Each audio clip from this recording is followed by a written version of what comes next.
তো জামাত শিবির যেই বর্তমান পরিস্থিতিতে রাজনীতি করতেছে সত্যি চমৎকার প্রশংসনীয়। তার কারণ দেখুন, মির্জা ফখরুল আপনার দেশের বাইরে গিয়ে বলেছিল, এই দেখুন আমাদের জামাত শিবির, তাদের মধ্যে কত ডিসিপ্লিন, নিয়ম শৃঙ্খলা।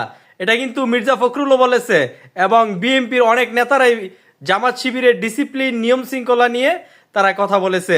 কিন্তু আমাদের প্রশ্ন, জামাত শিবির বর্তমান সময় এই আওয়ামী লীগের বিচারের বিষয় এবং বর্তমান রাজনৈতিক যে প্রেক্ষাপট তৈরি হয়েছে, তাদের অবস্থানটা আরও জোরালো হওয়া প্রয়োজন এবং আওয়ামী লীগের বিচারের বিষয়টা আরও গুরুত্ব সহকারে দেওয়া প্রয়োজন।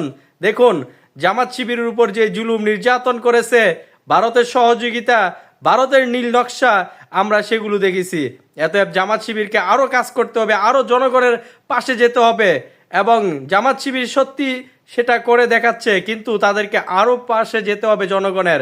এবং বর্তমান সময় চাঁদাবাজ এবং আপনার বিভিন্ন অপকর্ম বেড়ে যাচ্ছে, এই বিষয় জামাত শিবিরকে আরও আপনার ভূমিকা পালন করতে হবে। কিভাবে এই চাঁদাবাজদেরকে নিয়ন্ত্রণ করা যাবে, কিভাবে এই আপনার রাষ্ট্র ব্যবস্থা পরিবর্তন করা যাবে।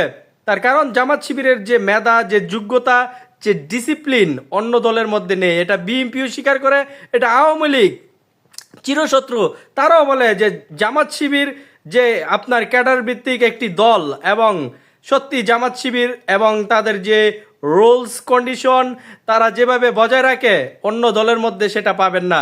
তো আমাদের বলার উদ্দেশ্য হলো, জামাত শিবির আগামী নির্বাচন ব্যবস্থা কি পরিবর্তন চাচ্ছে এবং জামাত শিবিরের যে আপনার বিভিন্ন আপনার শাহবাগীরা অপপ্রচার করতেছে, এ বিষয়ে জামাত শিবির কি উদ্যোগ নিয়েছে এবং আওয়ামী লীগের বিচারে কি উদ্যোগ নিয়েছে জামাত শিবির। জামাত শিবিরকে আগামীর টার্গেট করে সেই নির্বাচন ব্যবস্থাকে সামনে রেখে তাদেরকে কাজ করতে হবে। তাদের আপনার যে কর্মী এবং তাদের যে সাপোর্টাররা, তারা কিন্তু জামাত শিবিরকে পছন্দ করে।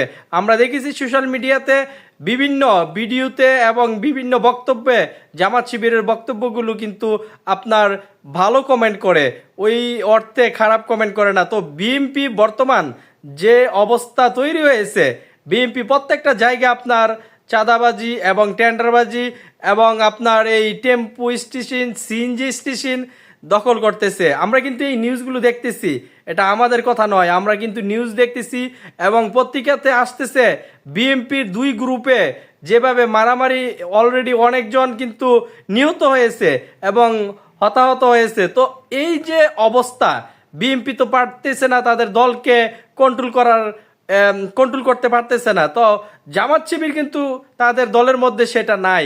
জামাত শিবিরের আপনার কর্মী সম্মেলন বলুন, জামাত শিবিরের আপনার এই সাংবাদিক সম্মেলন বলুন এবং যে কোনো প্রোগ্রাম জামাত শিবির কিন্তু সুন্দরভাবে করে যাচ্ছে, তারা কিন্তু বাধাগ্রস্ত হচ্ছে না। এটা কিন্তু জামাত শিবিরের একটা পজিটিভ দিক এবং সবচেয়ে ইম্পর্টেন্ট দিক জামাত শিবিরের নিয়ম শৃঙ্খলা, জবাবদিহিতা। এটা বাংলাদেশের জনগণ তাদেরকে পছন্দ করে, তাদেরকে ভালোবাসে। অতএব আগামী রাজনীতিতে জামাত শিবির এগিয়ে যাবে এবং তাদেরকে স্ট্রংভাবে এগিয়ে যেতে হবে, যে তাদের মধ্যে যেন কোনো আওয়ামী লীগ শাহবাগী তারা যেন কোনো অবস্থাতেই জামাত শিবিরে প্রবেশ না করতে পারে।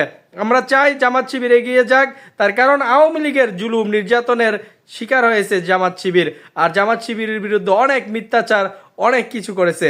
এতএব আগামী নির্বাচন ব্যবস্থা জনগণের আকাঙ্ক্ষা নিয়ে যেন জামাত শিবির আরও কাজ করে, বিদ্যুৎ গতিতে যেন জামাত শিবির আরও কাজ করবে, সে আশা আমরা রাখতে চাই। জনগণের যে আকাঙ্ক্ষা, যে আগামী নির্বাচন ব্যবস্থা জামাত শিবির অবশ্যই একটা ভালো পজিশনে যাবে এবং তাদের সেই লক্ষ্যে কাজ করা উচিত এবং বর্তমান চাঁদাবাজদের বিরুদ্ধে সোচ্চার থাকা এবং কারো কাছে যেন মাথা নত না করে।